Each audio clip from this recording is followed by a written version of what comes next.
അതവിടെ വെച്ചേക്കൂ, എനിക്കിപ്പോ വേണ്ട. ആ പിന്നൊന്ന്, ഞാൻ പലതവണയായി പറയണമെന്ന് വിചാരിക്കുന്നു. ഇങ്ങനെ സമയം വെച്ച് കാപ്പി കൊണ്ടുവരേണ്ട ആവശ്യമില്ല. ആവശ്യമുള്ളപ്പോൾ ഞാൻ പറയാം. കൊച്ചുവർക്കിയുടെ കയ്യിൽ കൊടുത്തയച്ചാൽ മതി.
ആ ലെറ്റർ ഇതുവരെ ടൈപ്പ് ചെയ്തില്ലേ?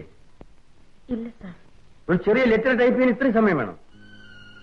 എനിക്ക് നല്ല സുഖം തോന്നുന്നില്ല. സുഖമില്ലെങ്കിൽ അവധിയെടുത്ത് വീട്ടിൽ പോയിരിക്കണം. ഞാൻ ഉച്ച കഴിഞ്ഞ് ഓഫീസിൽ വരില്ല. ലഞ്ച് കഴിഞ്ഞാൽ നേരെ ഫാക്ടറി സൈറ്റിൽ പോകും.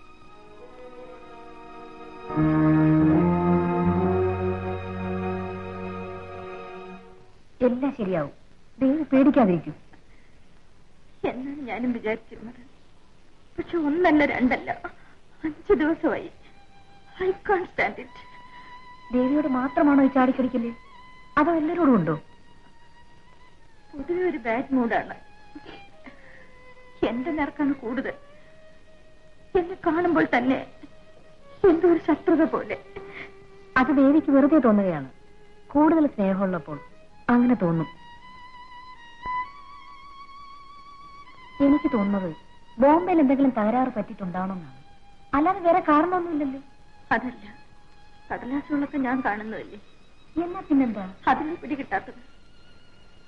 എന്റെ സംശയം വീട്ടിൽ അമ്മയായിട്ട് എന്തെങ്കിലും വഴക്കുണ്ടോന്നാണ്. എന്താ അങ്ങനെ തോന്നാൻ? എന്തായാലും ആലോചിച്ച് തല പിണ്ണാക്കിയിട്ട് കാര്യമില്ല. ദേവിയുടെ ഭാഗത്ത് വീഴ്ചയൊന്നുമില്ലല്ലോ. പിന്നെന്താ? ദേവി മിണ്ടാതെ കിടന്നുറങ്ങും. മേലെ ഈശ്വരൻ ഒരാളുണ്ട്. എല്ലാം ശരിയാവും. ഇല്ലെങ്കിൽ റിസൈൻ ചെയ്യണം. അത്രയല്ലേ ഉള്ളൂ. അത്രേ ഉള്ളൂ.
ഓമൻ കുറച്ചു ദിവസം കൂടി വിശ്രമിച്ചിട്ട് മതിയായിരുന്നു ഡ്യൂട്ടിക്ക് വരുന്നത്.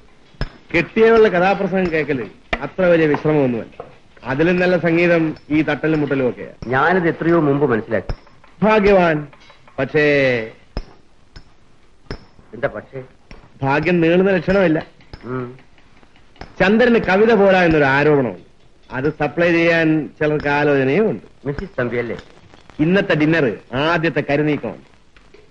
ഞാനക്കാര്യം ഓർക്കാതിരിക്കാൻ ശ്രമിക്കുകയായിരുന്നു. ഓർക്കാതിരുന്നിട്ടൊന്നും കാര്യമില്ല. അടിയറവ് പറയാതെ നോക്കിയാൽ മതി. ആ അത്രത്തോളം ആകട്ടെ. സോമൻ ഇവിടെ നിൽക്കൂ, കയറണ്ട. ഞാൻ മുകളിൽ പോയി നോക്കിയിട്ട് വരാം. ഒരു മിനിറ്റ്. അലോക്യം തോന്നരുത്. അറിഞ്ഞതിനെ പറ്റി ചോദിക്കുന്നതന്നെ ഉള്ളൂ. കുറച്ചു ദിവസമായി ചന്ദ്രൻ ഓഫീസിൽ ഒരു വെറുകിനെ പോലെയാണ് പെരുമാറുന്നതെന്ന് കേട്ടുള്ളൂ. ആര് പറഞ്ഞു? പറഞ്ഞതാരോ ആകട്ടെ, കാര്യം ശരിയാണ്. മിസ്സിസ് ദാസ് ആവുമല്ലേ? അല്ല, അവരങ്ങനെയൊന്നും പറയുന്ന കൂട്ടത്തിലല്ല. എന്ത് ഉള്ളിൽ ഒതുക്കുകയും ആ പ്രശ്നം അതല്ലല്ലോ. കേട്ടതിൽ എന്തെങ്കിലും വാസ്തവം? എനിക്കെങ്ങനെ അറിയാന്? അങ്ങനെ ആർക്കെങ്കിലും തോന്നിയിട്ടുണ്ടെങ്കിൽ ഞാൻ എന്ത് ചെയ്യാം? അതൊന്നും സാരമാക്കാനില്ല. ഞാൻ മോളിൽ പോയിട്ട് വരാം.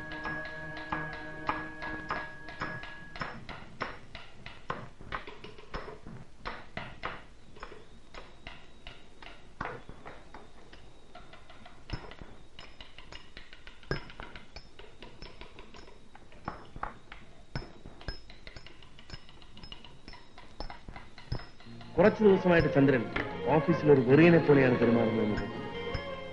ഐ എം സോറി എന്ന് പറഞ്ഞാൽ മതിയല്ലോ. ഒരു പകുതി ദിവസം വേണ്ടേ? മനസ്സിലുള്ളത് അറിയാൻ എനിക്ക് ദിവ്യശക്തിയില്ല സാർ.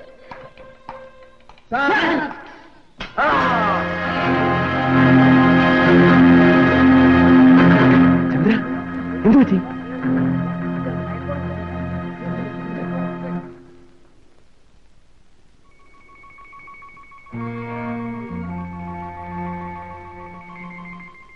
സാറിന് എന്ത് പറ്റി?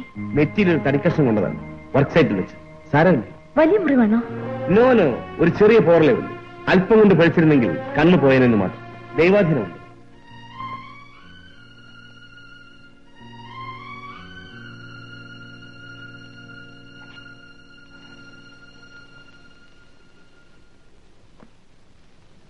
എന്താ സംഭവിച്ചത്? Nothing serious.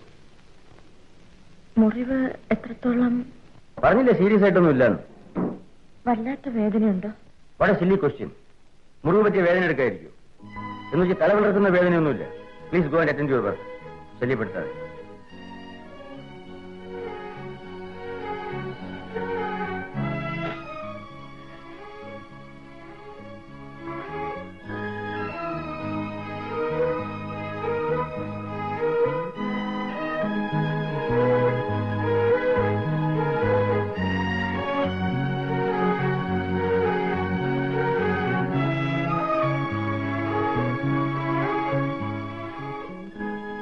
എവിടെ? അങ്ങോട്ട് ഇറങ്ങി സാർ. സോമൻ സാറിന്റെ റൂമിലാണെന്ന് തോന്നുന്നു. വിളിക്കണോ സാർ? വേണ്ട.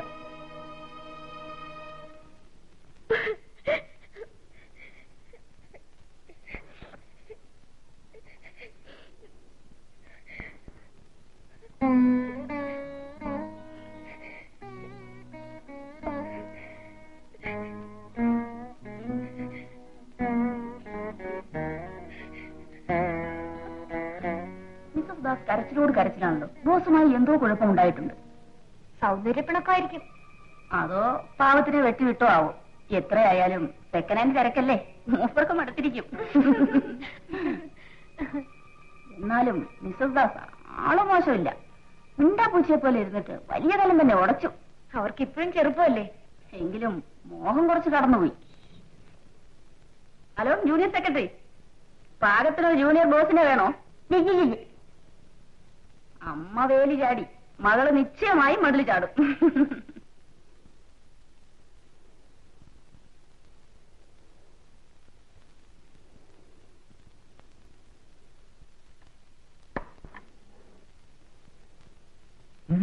ബോസ് ബിസിയാണ്. നോക്കി നിൽക്കലാണ് ബിസി. കുട്ടി വന്നോട്ടെ. Yes sir.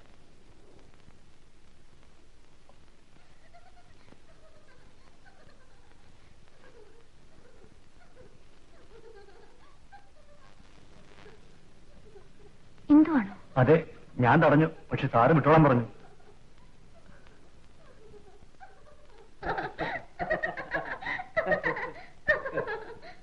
എന്തു നോക്കുമേ, ഞാനിപ്പോ ജൂനിയർ ബോസ് ആണ്. ഇങ്ങോട്ട് ഇറങ്ങി വരൂ.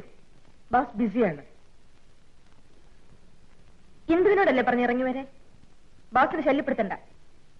എന്തു വരുന്നോട്ടെ, എനിക്ക് ശല്യമൊന്നുമില്ല. സോറി, ഞാൻ മാത്രമാണല്ലോ ശല്യം.